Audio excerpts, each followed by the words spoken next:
A'udzubillahiminasyaitonirrajim. Bismillahirrahmanirrahim. Dalam kesempatan ini kami perlu informasikan adanya perbedaan gugatan dengan kolusi saling gugat. Dalam gugatan murni, gugatan itu memperjuangkan hak pihak penggugat merasa adalah haknya yang pantas untuk diperjuangkan. Sisi lain, pihak tergugat merasa bahwa ada haknya yang pantas untuk diperjuangkan. Insya Allah ini keduanya dalam kaidah hukum negara Republik Indonesia maupun dalam kaidah hukum agama Islam, insya Allah dibenarkan bila mana jujur. Jadi dengan berdoa bismillah, insya Allah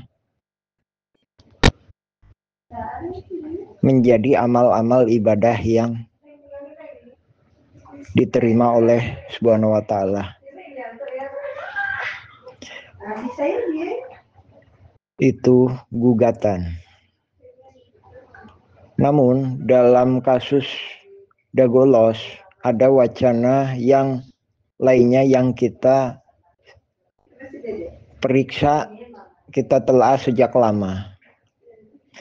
Bukan gugatan, namun kolusi saling gugat. Dari sini, baik dalam hukum Islam maupun dalam hukum negara Republik Indonesia, ini nggak bisa dipertanggungjawabkan. Karena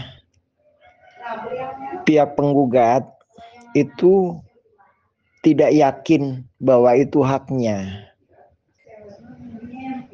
Kemudian dia bekerja sama dengan pihak tergugat untuk membantunya, untuk saling berbagi, untuk saling bekerja sama. Yang ini secara jelasnya adalah kolusi.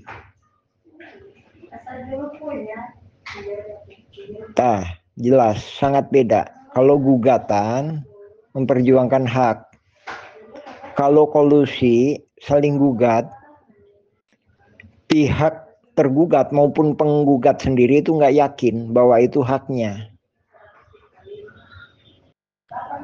Agar meyakinkan pihak lain, mereka berkolusi, mereka membuat skenario-skenario.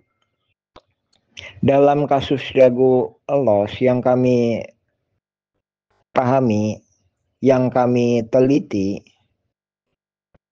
ini skenario-skenario ini pengkondisian sebelum gugatan itu udah lama terjadi. Pertama, dengan menyalahgunakan surat BPN 1983 kepada Gubernur Jabar Memorial Lurah Dago. Setelah itu pengkondisian calon tergugat. Di sini diterbitkanlah SHM seluas 80 meter. Kemudian diterbitkanlah SHM seluas 270 meter. Ini untuk diberi peranan sebagai tergugat utama. Silakan periksa putusan sidang. Siapa tergugat pertama. Ini juga dijadikan pembelaan. Terus selanjutnya pengkondisian SHM 868.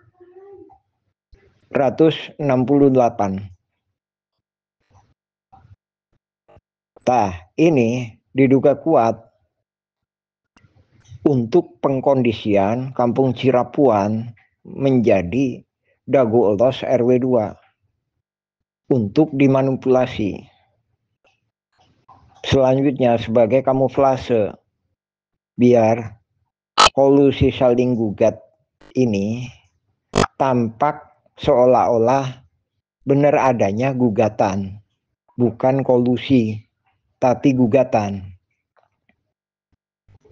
Nah, dari sini juga melibatkan oknum tokoh agama dengan seolah-olah diberikan hibah masjid, tanah Masjid Al-Hikmah, Kampung Cirapuan. Lain daripada itu, juga dikondisikan siapa yang menggugat, terus gimana caranya. Lain daripada itu, baik pihak penggugat pun menggunakan hak agendom verponding versi Muller. Sementara pihak tergugat pun menggunakan hak agendom verponding versi Buraminten. Sementara itu, versi BPN adalah pabrik tegel Simongan.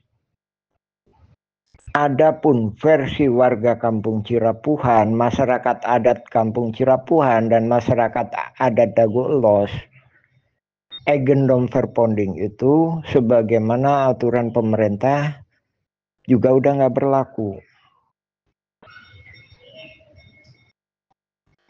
Bahkan masyarakat adat sendiri itu sebelum adanya agendom verponding itu udah menduduki kawasan ini.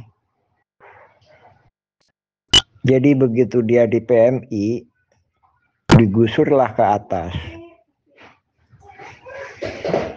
Nah, begitu digusur ke atas, pihak yang bernama Simongan ini membuat agendom verponding 3740 3741. Sementara itu, masyarakat adat Kampung Cirapuan ada di sebelah utaranya. Nah, ini buktinya dengan adanya makam. Nah, ini juga membuktikan bahwa 3742 dan 6467 itu tidak sah karena ada makam. Jadi, ini juga merupakan suatu penipuan sejarah. Untuk itu, perlu kiranya pemerintah membentuk tim independen.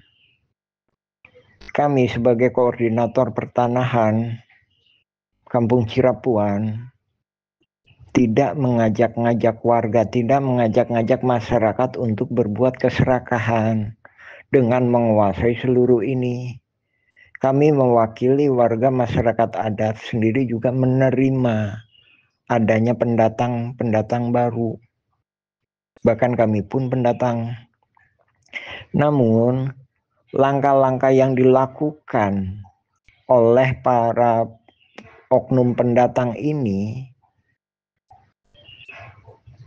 itu kecenderungannya perbuatan yang biasa dilakukan oleh jaringan mafia tanah, suap menyuap, kolusi,